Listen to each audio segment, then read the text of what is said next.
Babaji appeared in this cave. Hadakhan is a small village at foothills of the Himalayas near Nainital in the Kumaon region of western UP. The location is shown in the map. The word Hadakhan has many meanings.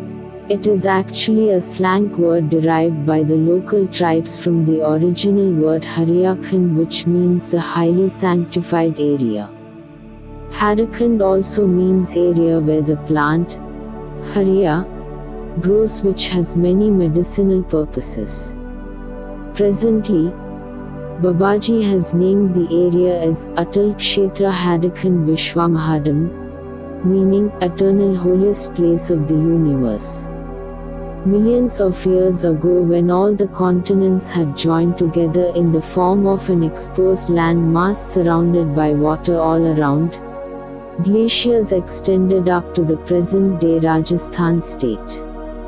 At the time, Lord Shiva used to stay on the mountain peak at the present Hadakand. This peak was named at that time as Kailash and this range was known as Meru Parvat. Even today the same name exists for this peak. Before Lord Shiva selected this peak, he asked his commandant Virabhadra to determine the center of the land mass at that time. Virabhadra found that the location of the present-day Hadakhan formed at that time the center of the exposed land mass. Later, as the continents broke out and glaciers receded, this area became populated. As such, Lord Shiva also started staying in the Kailash peak near Mansarovar. At the foot of this Kailash mountain in Hadakhan was a lake in the ancient times. When Lord Shiva married Sati and brought her to Kailash, Sati used to have her bath at a particular spot in this lake. Even today this spot is identified as Satikund. When Sati arrived at Kailash on the first day, she planted a sapling of a tree at that location. Even today this tree exists. Later, when Gautam Rishi used to do his penance in Hadakand area, for his convenience Ganga was brought in by Shiva. This river flows through that former lake and joined the main stream of Ganges. As such, this river at the foothills is called as Gautam Ganga. This river has its origin from Mansarovar lake. It has been flowing underground from that lake and emerges from the ground at a location about 2 km northeast of Hadakand. The water of this river can be stored for years together without deterioration, just as the water from the main stream of Ganges. The Satikund exists now at the center of this riverbed. During monsoons the river has a very high velocity, so much so, even boulders of 5 to 6 m size are rolled over long distances. But the tree planted by Sati was remained intact over ages at the same location. Throughout the length of the river no tree exists in the river except this one. The Kailash mountain is on the right bank while Hadakand village is on the left bank. At the foot of the Kailash mountain, almost at the level of the riverbed, is a beautiful cave. This cave has been mentioned in Shiva Purana also. Babaji appeared in this cave only. Previously there were 3 tunnels leading from the cave to Haridwar, Mansarovar and Babaras. About 100 years back, when people started misusing the cave for preparing meat food and waylaying the villages, the sanctity of the cave was spoiled and its roof collapsed completely, blocking and filling up the tunnel. Babaji has been frequently telling that this Kailash mountain is fully made of gold. This has also been mentioned in the various Puranas. All the color photographs taken by the author have shown the color of the hill to be completely golden, while in reality for the ordinary eyes it looks like any other ordinary mountain of blackish grey color. Quite a few devotees have seen in their vision this mountain to be made out of pure gold. A narration is also prevalent among the local people about a great Siddha saint of Banaras, who had told his disciples that this mountain was made of pure gold. One of those disciples made a pilgrimage to this mountain, and to his eyes the mountain appeared to be like just any other normal one. So he collected a piece of the rock and took it to his guru to prove that he was wrong in stating that this mountain was of gold.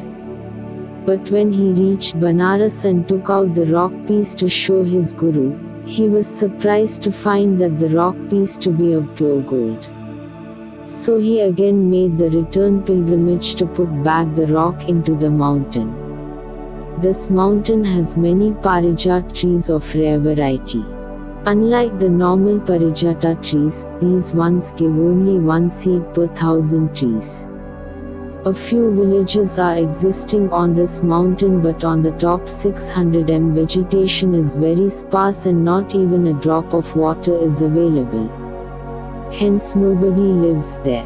At the peak is a Shiva Lingam and many devotees have installed bells. Otherwise the peak is completely barren without even a shade of a tree. Babaji founded the temple and the ashram at Hadakund on the left bank of the river directly opposite the cave during the year 1840. In this ashram, a Shiva temple has been constructed by Babaji and the linga in it has 3 faces and has life in it. Recently, Babaji has got prayer halls and rooms as well as dormitories constructed for the benefit of the devotees. The riverbed is about ½ kilometer wide and is full of pebbles and boulders. Babaji is known to have told that each pebble and stone is a soul which has attained mukti at Hadakund. Babaji has also predicted that the day is not far off when so many devotees will be crowding to Hadakund, that there will be more people than stones in the riverbed. As per Babaji's own narration, the riverbed at the bottom of the ashram has in it a great lingam, and that is the holiest spot in the world. This was also experienced by a foreign devotee, Dr. Maria Gabriel Voisin, in the form of a vision. Her experience has been described in her own words below. On 28 January 1976 in the evening, a marriage was being performed on the riverbed below the ashram at Hadakund. During the festivities, Babaji called me asking me to look for a little boy who was missing. I was asked to go and look for him in the rooms upstairs. Slowly, I climbed the man's stairs to the ashram, pausing. Merry crowd below.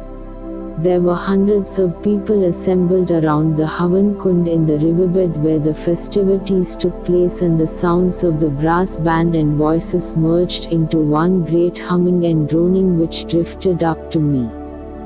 And suddenly I saw the other Hadakund, as it were the inner spiritual side of the place which had become so familiar to me during the 2 months I had been staying there. The phrase, Hadakund is the center of the world, kept coming into my mind, and I have a vision of the Havan Kund to be the first and last place to exist on earth, in the simplicity of its stones and structures which were yet abounding with life.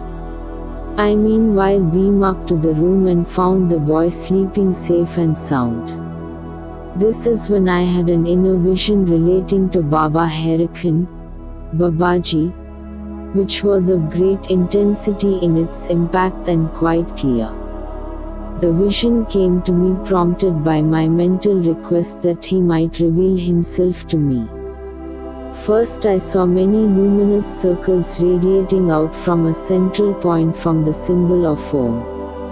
This image was with me for a while and was then superseded by an image of an exquisitely beautiful lotus flower, resplendent with light, which was slowly opening its many golden colored petals, and from its center emerged the image of Babaji in the form of pure light. His face radiant with a smile. I remember saying to myself, "He is the source of light and jewel in the lotus." Om Mani Padme Hum. While these inner visions continued, I heard intermittently a continuous sound, Om Namah Shivaya, being chanted by a chorus of many voices. Outside the room I am staying there is a very ancient huge peepal tree, and at first I thought that the mantra was coming from it. The tree is singing, I was saying to myself. How beautiful. I also tried to make out the pitch of the sound, which never changed, and worked out that it must be Sol, and then compared it to the sound that is made by blowing over the open top of a bottle. But then the sound seemed not only to come from the tree but from the space around me as well as from within me. I was reminded then of an experience I had while resting on the terrace of a house of a devotee in Ahmedabad, Gujarat, 2.5 months earlier, when I was in a state of semi-sleep one afternoon. At that time, I remember thinking, oh, they are still doing kirtan downstairs, I should be there with them. But then I recollected that everyone had dispersed some time ago, and I realized that it was the music of the spheres I was hearing. The effect of this sound on both occasions was that I felt as though I was floating in space peacefully and happily. It was a state beyond any desire. This area is so holy that even utterance of the holy mantra Om Namah Shivaya once in this holy area would give the benefit equivalent to 1 lakh repetitions of this mantra anywhere etc. There are 2 routes to approach Harikhand. The starting point for both these routes is Kathgodam, which is also a railway station. The route, which is popularly known as the river route, starts from Kathgodam and follows the highway to Nainital up to Ranibagh, which is about 3 km. From Kathgodam. At Ranibagh there is another route which leads to Jamrani Dam. The dam site is about 13 km from Ranibagh. From the dam site one has to walk along the riverbed for about 6 km to reach Harikhand. The other route, popularly known as the mountain route, starts from Kathgodam and crosses the Gola river on the barrage. One can drive up to the village Vijaypur at foothills. From Vijaypur, one has to go by foot climbing about 9 km up to Okhaldunga. From Okhaldunga one has to go down for a distance about 5 km to reach Harikhand. During December and June, when the water in the river is low, one can take the river route. During the remaining period, one has to take the mountain route. The location of Harikhand with respect to the other important Himalayan pilgrimage centers and New Delhi is shown in the location map.